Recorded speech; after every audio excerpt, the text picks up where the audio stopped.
Di ayatnya Allah itu memang ya membeda-bedakan, ini dikasih kekayaan banyak, ini tidak gitu.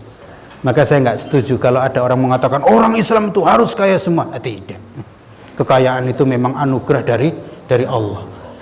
Yang bisa kaya silakan kaya dan gunakan kekayaan itu untuk kebaikan gitu. Tapi yang bisanya miskin nggak apa-apa, tapi gunakan kemiskinan itu untuk semakin mendekatkan diri kepada Allah. Karena sahabat begitu, sahabat itu begitu, yang bisa kaya ya kaya, yang mau miskin ya miskin, nggak ada masalah. Tapi nggak ada beda antara yang kaya dengan yang miskin. Yang kaya cepat ke masjid, yang miskin juga cepat ke masjid, gitu. Jadi oleh karena itu nggak terlalu menjadi ukuran. Dan ini memang kadang-kadang ya susah untuk dimatematikkan. Ya. Ini sudah nyari begini-begini tapi masih nggak kaya-kaya juga. Tapi ini ada orang bengong aja dapat juga harta, gitu. Ya kan? Ini memang susah juga, gitu. Ya, maka tergantung masing-masing niatnya. Dan karena itu jangan dijadikan harta itu sebagai titik fokus tujuan. Jalan saja, gitu. Minta karunia dari Allah mana yang terbaik. Minta ilmu, maka Allah nanti akan kasih. Kalau kita ini layak kaya, mudah-mudahan Allah kasih kita kekayaan dan itu menambah ketakwaan, kan gitu. Kita takut kalau kita kaya justru ketakwaan kita hilang, gitu. Dan ini sahabat banyak yang begitu. Ketika dikasih uang justru wah bahaya ini merusak iman saya, katanya. Maka ditolaknya, dibagi untuk fakir miskin malah. Itu ada yang begitu. Takut dia merusak keimanannya. Tapi yang kira-kira pede jadi orang kaya ya nggak apa-apa. Saya kaya tapi insya Allah saya tetap juga sholat, saya bantu ini dan seterusnya. Karena pada kenyataannya banyak yang punya niat begitu, nanti kalau saya kaya akan banyak bantu anak yatim. Ketika kaya ternyata tidak. Nih kan celaka itu. Demikian. Iya. Pas. Nah, ada lagi, Mas Bowo, silakan. Assalamualaikum warahmatullahi wabarakatuh. Waalaikumsalam warahmatullahi wabarakatuh. Sedikit bertanya Pak Ustaz,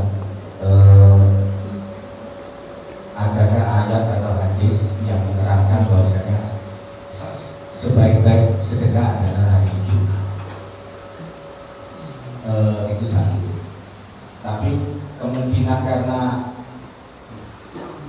jamaah itu melihat pahalanya lebih gede, akhirnya semuanya di hari Jumat Pak, sementara hari-hari yang lain tidak ada. Ini contoh faktanya adalah di panti-panti Pak, kadang-kadang sampai menolak karena sudah menunggu sedekah Jumat itu Pak,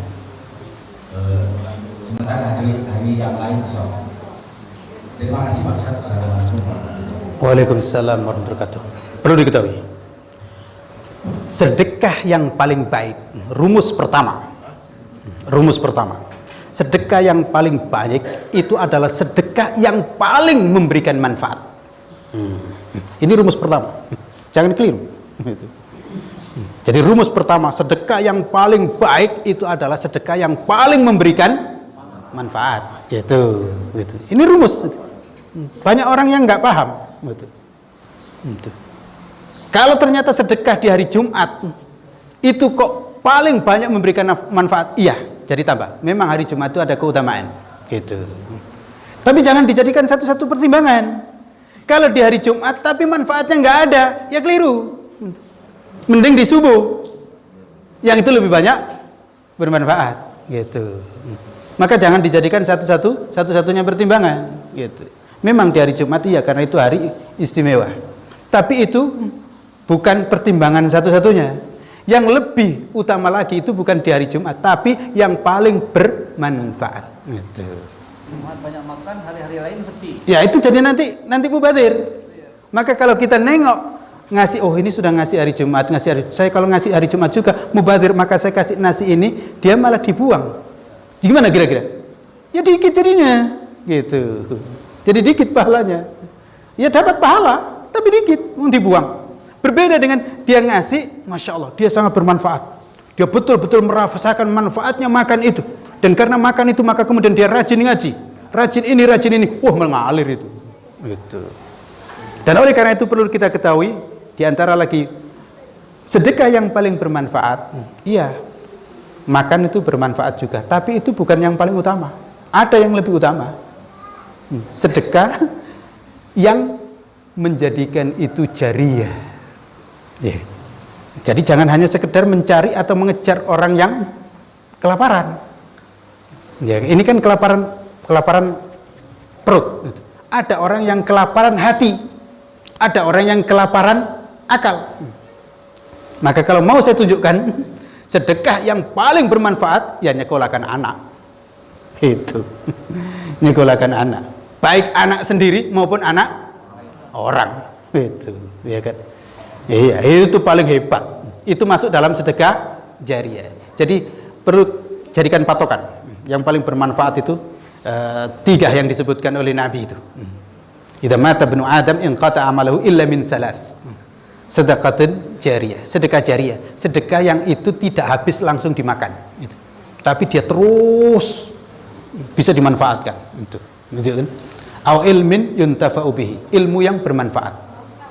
Maka sedekah yang menambah ilmu, bapak-bapak membeli mushaf, lalu ini dibaca oleh orang, maka kapan dia membaca ya mengalir terus, gitu, ya kan? Yang ketiga, waladin salihin yad'ulah, anak soleh yang mendoakan. Ini berarti terkait dengan yang membina anak soleh. Bagaimana membiayai anak ini jadi soleh, meskipun anaknya sendiri atau anak orang lain, itu dahsyat pahalanya. Maka aneh kalau orang tua nggak semangat menyekolahkan anaknya. Aneh kalau orang tua punya uang lalu kemudian datang ke Pak Wali Kota, Pak Wali, saya nunggak SPP, tolong dibayar. Ya dia yang dapat pahala nanti. Gitu. Kalau kita sebagai orang tua, ya saya yang bayar, biar nanti anak saya ini pahalanya mengalir kepada saya. Masih lebih cari anak orang-orang miskin yang punya potensi, untuk soleh, nggak sekedar anak miskin ya. Gitu. Ya anak miskin kita sekolahkan dia nggak mau, untuk apa? Sampai di pesantren dia bolak-balik. Tanya betul, kamu betul mau? Mau betul? Maka ambil, sekolahkan. Masya Allah, itu luar biasa itu. Nah, lebih daripada itu, ya silakan kasih makan ini gitu. Jadi orang Islam itu harus cerdas juga untuk nyari pahala yang betul-betul pahalanya besar itu. Jangan sekedar ngejar hari Jumatnya. Satu masjid yang ngasih banyak sekali gitu. Mohon maaf, saya tengok, mau ya saya ternyuh juga. Alhamdulillah, Masya Allah. Masih banyak ternyata orang Islam yang bagus gitu. Jadi saya keluar dari masjid, bagi-bagi gitu. Bagi-bagi. Saya tengok itu ya kayaknya nggak semua orang tertarik. Maksud saya nggak semua orang butuh gitu. Karena yang salat Jumat itu kayaknya ya ada saya misalnya gitu. Ya saya dikasih. Saya nggak mungkin nolak, ya kan? Saya terima. Alhamdulillah gitu. Tapi alhamdulillah kemudian saya kasih orang lain. Di tengah jalan saya kasih orang lain. Kan gitu. Jadi kurang apa kan? Jadi artinya apa? Nggak semua orang membutuhkan. Yang ngeroyok ya anak-anak. Ya bagus. Bagus. Dan saya lihat kok banyak sekali sampai berlebih ya. Artinya sampai orang itu kira-kira ada 2 dan dapat 2 dan seterusnya gitu. Ini bagus juga nggak apa-apa. Tetapi silakan untuk berpikir mana yang lebih bagus gitu. Saya sudah mencoba juga untuk ngubungin beberapa orang itu, Pak, sebenarnya ada yang lebih bagus. Kami ada subuh keliling. Kalau ngasih di situ kayaknya orang lebih senang juga, pas sarapan gitu. Tapi kayaknya belum tergerak gitu. Masih ngincar yang Jumat gitu. Kalau yang Jumat itu kan memang ya banyak yang datang kan gitu. Yang nggak sholat subuh, sholat Jumat, ya kan? Tapi yang sholat subuh insya Allah sholat Jumat. Maka saya sampaikan insya Allah ada yang lebih manfaat, yaitu kasih di sholat subuh, saya bilang. Mengapa? Karena yang di sholat subuh itu insya Allah ya serius-serius. Kita ngasih sedekah itu kepada orang yang lebih serius dengan yang kurang serius kan pahalanya lebih banyak yang serius kan? Gitu kira-kira. Maka silakan ditumbang.